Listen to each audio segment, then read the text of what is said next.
The sun glinted off the silver wings of the Mustang P51, a symbol of American might soaring through the azure sky.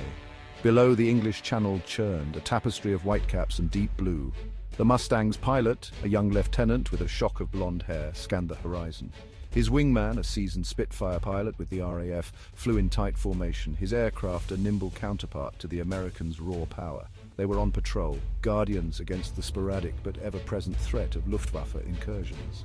The air crackled with the static of anticipation. The lieutenant adjusted his headset, his fingers twitching on the control stick. Suddenly, a flicker of movement on the horizon caught his eye. A formation of 3 aircraft, their silhouettes sleek and menacing against the sun, were approaching fast. "Bandits, 11 o'clock high!" the lieutenant barked into his radio, his voice tight with adrenaline. The Spitfires, known for their agility, were quick to react. They banked sharply, their Merlin engines roaring in defiance. The lead aircraft in the approaching formation, however, was unlike anything the Allied pilots had encountered before. Smaller, nimbler, and almost impossibly maneuverable, it was a Mitsubishi A6M0, the pride of the Imperial Japanese Navy. How it came to be this far west in the skies over the English Channel was a mystery, but its deadly intent was crystal clear. The 3 aircraft tangled in a lethal aerial ballet, their guns spitting fire and fury. The Mustang, with its superior speed and firepower, traded blows with the nimble Zero. The Spitfire, its elliptical wings slicing through the air, harried the enemy from unexpected angles. The air filled with the roar of engines, the chatter of machine guns, and the contrails of tracer rounds painting deadly streaks across the sky. The Japanese pilot, a veteran of countless sorties over the Pacific, was a master of his craft. He pushed his Zero to its limits, exploiting its maneuverability to outturn and outmaneuver the heavier Allied fighters. He danced around the Mustang's attacks, his own guns spitting a deadly stream of fire. Tracers zipped past the lieutenant's cockpit, leaving fiery trails in his wake. The Spitfire, lighter and more agile than the Mustang, was able to stay with the Zero for a time.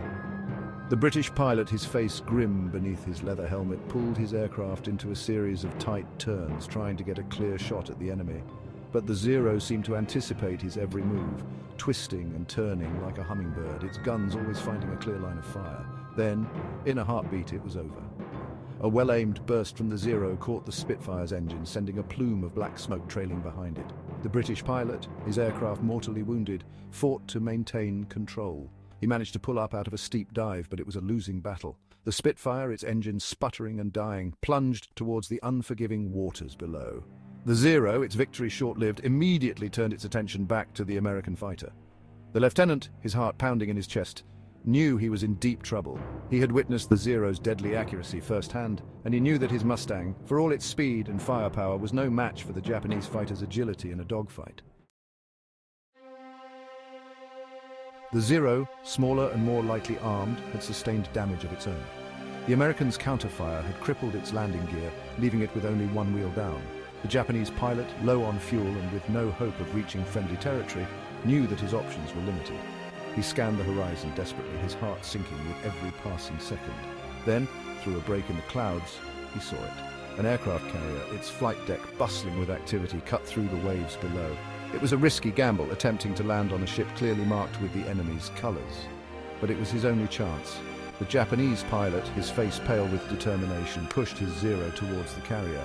He lined up his approach, his one good wheel bouncing precariously on the deck.